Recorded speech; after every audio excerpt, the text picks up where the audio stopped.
Karena biasanya mewawancara figur itu biasanya tergantung siapa orang yang kita wawancara ini begitu. Jadi memang selain bagaimana menyiapkan pertanyaannya, yang paling penting itu adalah mental. Ya, satu digit di atasnya itu mental kita harus mampu beradaptasi dengan orang yang kita wawancara. Jangan sampai kita lebih gugup begitu ketika bertanya, kita jadi blank apa yang kita mau tanya karena mental kita sudah jatuh duluan.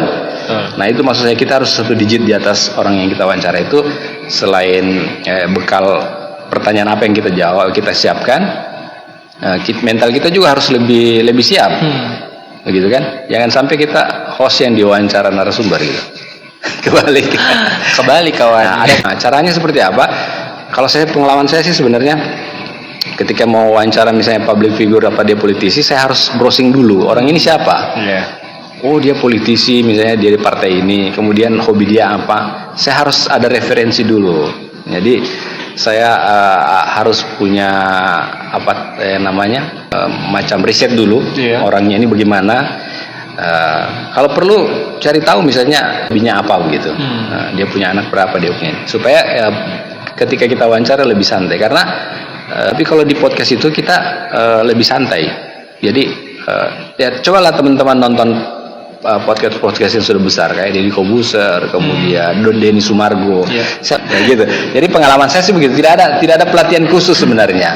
Nah, kalau nanti teman-teman yang mau ikut pelatihan podcast mau jadi host seperti apa, mudah-mudahan setelah ikut ini dia akan berani bikin, minimal dia bisa bikin podcast tunggal gitu.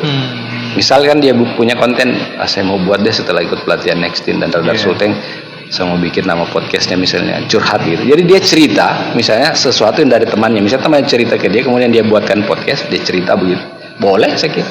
Tapi kan kalau yang saya tangkap juga dari Karoni tadi, memang termasuk ini teenagers akan lebih menarik ketika bahasan-bahasan kita itu yang tentang slice of life gitu. Jadi tentang kehidupan sehari-hari, kemudian isu-isu yang memang dekat gitu dengan kita. Kayak tadi Karoni kasih contoh misalnya ada teman kita curhat ke kita kayak gitu. Terus kita jadikan sebuah konten podcast membahas tentang permasalahan bahwa memang apalagi teenagers, apalagi remaja itu punya banyak permasalahan-permasalahan yang terkesan kecil tapi bagi kita itu bisa jadi gede gitu loh. Kayak gitu. Dan bisa jadi misalnya orang yang sama kasusnya dengan itu kan bisa jadi pelajaran. Akan lebih relate juga kayak gitu kan, kayak mendengarnya juga kayak saya juga begini nih gitu.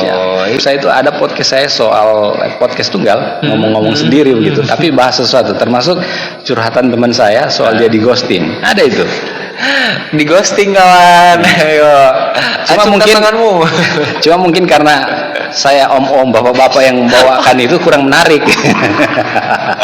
Jadi tapi kalau Afik dan teman-teman yang seumuran itu yang bawakan podcast tunggal itu mungkin lebih menarik didengar.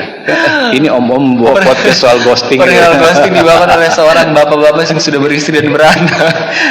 Memang ketika kamu ingin memulai tidak perlu takut gitu. Dan harapannya sih banyak yang memulai Karoni untuk bisa berkecimpung di dunia podcast ini. Nah itu lagi Karoni, kalau menurut Karoni sendiri sebenarnya orang-orang ada tidak sih kayak karakteristik tertentu buat orang itu bisa menjadi seorang podcaster gitu? Atau misalnya ada yang merasa bahwa ada teenager yang merasa bahwa saya kan introvert gitu. Misalnya saya itu ini anaknya, kira-kira bisa nggak ya saya bikin podcast? Nah gitu-gitu. Menurut Karoni ada tidak sih karakteristik khusus atau gimana? Saya kira kan manusia itu ada masing-masing punya kelebihan dan kekurangan gitu kan. Ada yang tidak mampu bicara di depan umum gitu. Misalnya dilihat wajahnya, ada juga yang misalnya dia bisa bercuap-cuap tapi tidak dilihat wajah. Saya bilang bisa dia buat podcast yang saya menggambarkan misalnya kalau orang ini tidak mau dilihat wajahnya. Maksudnya dia tidak pede ketika misalnya lighting menyala, kemudian 1, 2, 3 dia sudah tidak bisa bicara apa-apa. Karena menurut teman saya di teman-teman TV, kamera itu sebenarnya ada setannya. Maksudnya tanda petik ya. Saya rasa banget sih. Jadi ketika kita ngobrol biasa begitu, ada rasa gugup, biasa santai. Betul. Tapi ketika lighting menyala, kamera ready, on air 3, 2, 1, mulut ini kayak dikunci begitu. Bener. Kalau teman, kemudian ada teman saya tidak tahu juga bicara begitu, dan maksudnya tidak ada pengalaman saya untuk begitu. Anda bisa menjadi podcaster tapi mendukung, misalnya ada orang yang teman-teman, oh ini kayaknya saya bisa pakai dia misalnya. Kau kan bisa cuap-cuap, bisa ini. Saya bekerja di belakang layar jadi operator. Nah, soal itu mempersiapkan ini, audio dan perangkat ini, itu dibutuhkan orang yang ahli di itu. Betul. Kalau misalnya dia tidak ahli di situ, kita arahkan dia untuk ahli di bagian misalnya operator dan alat-alat ini, alat perangkat lunak ini. Sehingga nanti ketika dia punya podcast, sama lah kalau kita di tim di Radar Sultan gitu. Misalnya saya harus kontrol misalnya di bagian perangkat-perangkat ini misalnya. Ya, saya butuh Uki jadi hostnya. Saya tidak jadi host. Saya fokus di sini, di kamera dan segala macam. Begitu juga kita di podcast Palo kemarin. Ada teman-teman yang hebat-hebat di situ jadi host. Ada yang dari TV One dan segala macam. Mereka jadi host. Saya memantau misalnya dari segi monitor suaranya, audionya dan segala. Membantu misalnya membagikan di media-media sosial. Nah, saya kira itu juga bagian kalau orang punya keinginan menjadi podcaster misalnya, tapi tidak bisa tampil, ya minimal dia bisa terlibat. Misalnya, saya pengen punya podcast gitu. Oke, tapi saya tidak punya kemampuan bicara di depan umum, sudah harus menyala kamera dan direkam segala macam. Misalnya dia punya teman, misalnya kayak Afik gitu. Kalau begitu Afik saya pakai jadi hostnya, saya yang jadi operatornya, kemudian bisa merangkap juga jadi produsernya, siapa narasumber. Betul. Tapi nama podcastnya misalnya Afik and Friends begitu kan, bisa saja. Memang ini ya, maksudnya kembali lagi kan podcast itu kalau memang merasa belum mampu untuk membentuk sendiri, cobalah guide orang gitu kan, membentuklah tim begitu. Sebuah kerja sama tim, kerja tim begitu. Jadi memang setiap orang punya porsinya masing-masing, setiap orang punya tugasnya dan sebagainya. Kalau memang kamu pengen punya podcast tapi kamu merasa bahwa kamu tidak pede begitu tampil di depan layar, kan menjadi penulis naskah bisa, menjadi produser juga bisa, atau misalnya ternyata kamu punya banyak channel atau link dengan orang-orang yang bisa jadi narasumber kamu dan lain sebagainya, itu bisa sekali kayak gitu kan. Jadi memang ada podcast itu bukan semata-mata apa yang ada kalian lihat di layar saja gitu. Ada banyak sekali perintilan-perintilan lain yang memang juga sama-sama esensialnya gitu, sama-sama pentingnya di sebuah podcast seperti itu.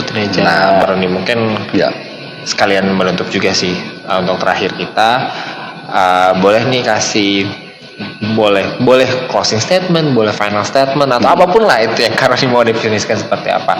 Intinya terkait dengan podcast saat ini dan harapannya juga untuk para teenagers nih di dunia podcast ini seperti apa. Silakan Karoni.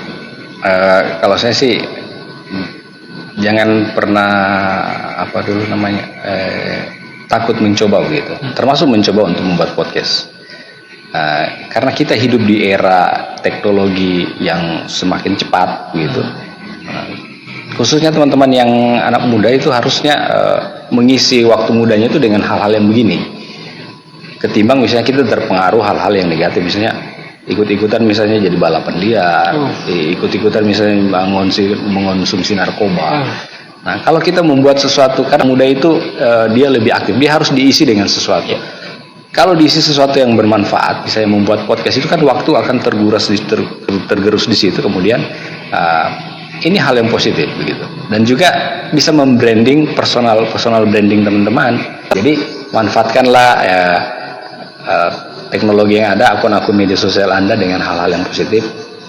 Kemudian kalau teman-teman mau membuat podcast, tempatnya nanti di sini.